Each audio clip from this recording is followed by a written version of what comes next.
Hello and welcome to another absolutely beautiful day here in sunny Nova Scotia, if slightly chilly, and welcome to my channel, The Optimistic Gardener. My name is Steve Farley. So I say it's a slightly chilly day today. We've had our first snow of the year. So you'll notice during this filming there's a bit of continuity difference. I filmed half of this last week when we didn't have any snow, and then now I'm finishing it off with the start, funnily enough. And there is a bit of snow, so there's the continuity difference there.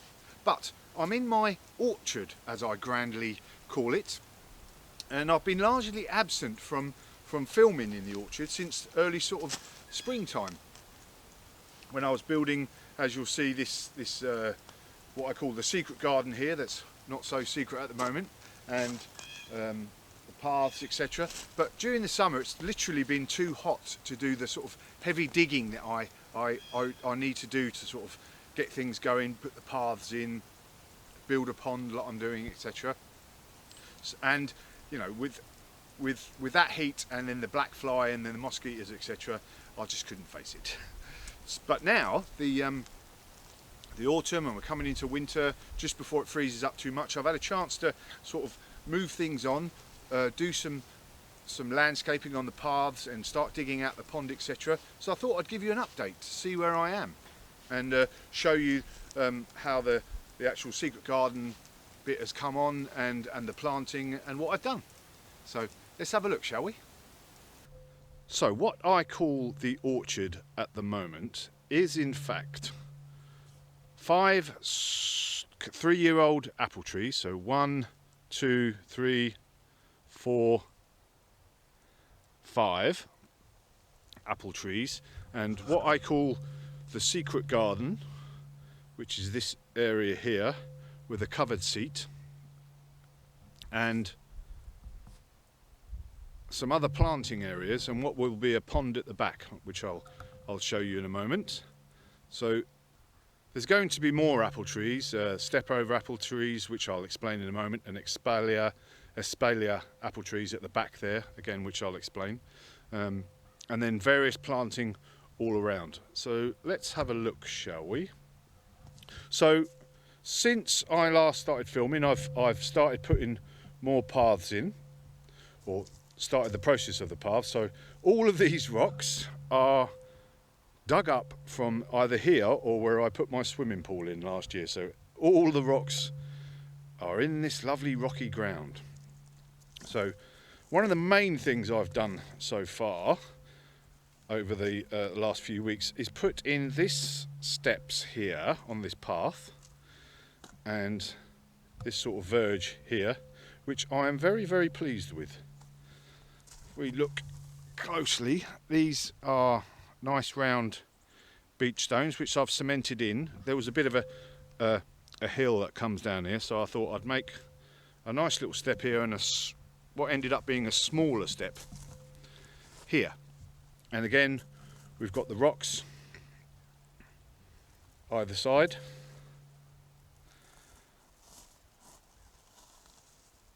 And then these two planters, let's get out of my shadow, and these two planters here, which again are out of the rocks here, and they're just basically dry stone, and they have box in each one of those, and I quite like them. They sort of mark the boundary of the real sort of orchard.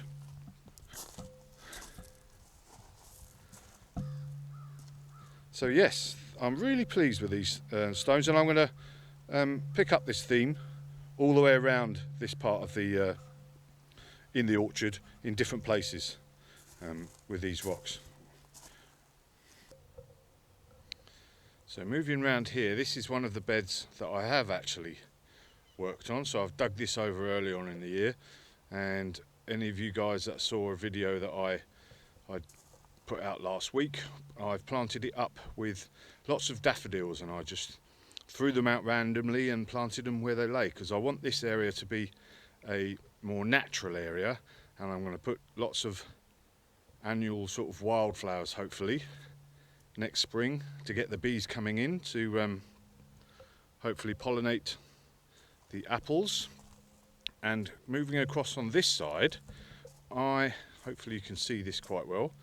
This is going to be a pond. So if you looking at the map itself, or the plan rather, it's going to have a bigger pond on this side, and what I've done is where I've started digging the rock and bad earth from the sides, I've mounded up the sides here, because it's really, as you can see, really rocky ground and it's difficult digging down, so I've sort of ameliorated that by going up the sides.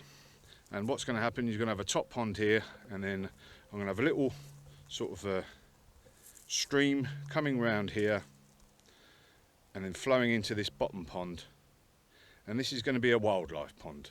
So this, and this side here with the nice sort of wildflowers should really hopefully bring in the wildlife, and it would be nice to be sitting across in my little covered seat and hopefully watching some birds and maybe some other small animals, frogs, etc.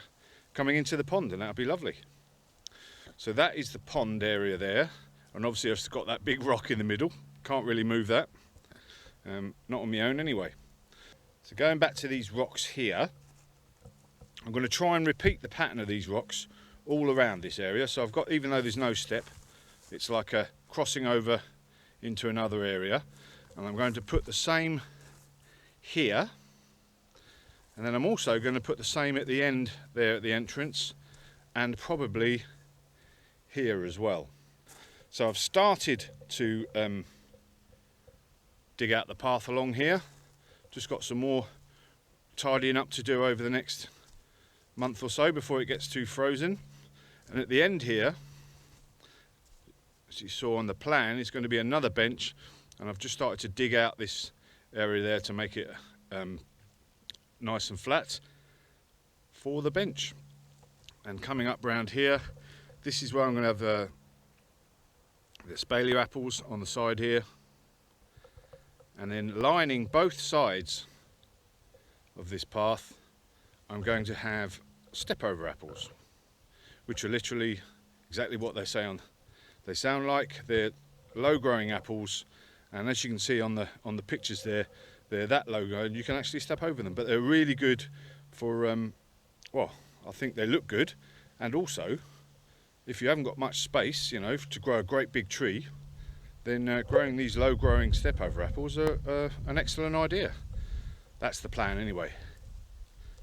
So coming back into, and I'm really pleased with these stones actually, really pleased with the way they look. Coming back round into the actual, what is the little secret garden area, I'm very pleased with this. As you can see from the pictures on this side here, I had some lovely dahlias, and everything was supposed to be white in this garden, but I don't know how I managed to plant them wrong, but they actually turned out really nice. So they were beautiful, those dahlias, earlier on in the summer, and this grass is starting to grow up nice and tall, so I'm pleased with that. And I'm sort of mirroring the effect on this side, so the grass there and the little box, so I've got box either side, and these blue grasses going along either side. I'm really liking them, liking the effect, and they're good against the white. And we've got these are all white here, and I had some white foxgloves here, and they're still trying to do a bit of flowering, even though we're in November.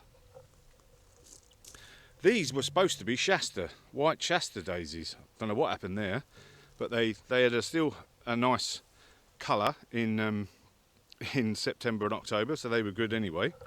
And there were lots of other white stuff all around there, but I'm generally pleased with the area. The hedging here is coming on really well. That's privet. I had to buy some new ones, didn't have enough, so these are this year, so that's why they're not as tall. But these ones here are starting to grow up, and when they get to the height I want, then I'll cut them, and then they'll start to fill out then. And if we sit down here, starting to get the idea of what it's going to look like. At the end there, I've got the hedge that I'm starting to grow, and obviously the pond is over there, and we're going to have these wildflowers over this side here. That's going to be beautiful, I think, and the daffodils. And it's really nice sitting here at this time of year, and early. It'll probably be nice earlier in the spring. Midsummer time, or early summer, you got lots of black fly around, so it's not so good. But generally, I'm pretty pleased. And just along here now, the dogwoods that I took hardwood cuttings of earlier on this year. Next spring, I'm going to plant them along there, so they'll have that. When they grow up, they're going to have that beautiful red splash of colour in the sort of spring, and when they drop their leaves, that lovely red. And along here, I want to be planting on the other side of the gravel. I want to be planting yew all the way down here, so it cuts it off from either side. That's going to be an expensive endeavour. I'm saving up for that. I think that's going to be a good $1,000 worth. There. Don't tell Mrs. F. So as you can see, I don't know whether I've done quite a bit or not quite a bit. Obviously I haven't got amongst the digging out there. Literally it was too hot this year. It was a beautiful summer. Spent it around the pool and sorting out the vegetable plot. But the paths have come on nicely, and I should carry on over the next few weeks before it gets too cold, digging out the hard landscaping bit and the pond. All in all, I think job's a good one.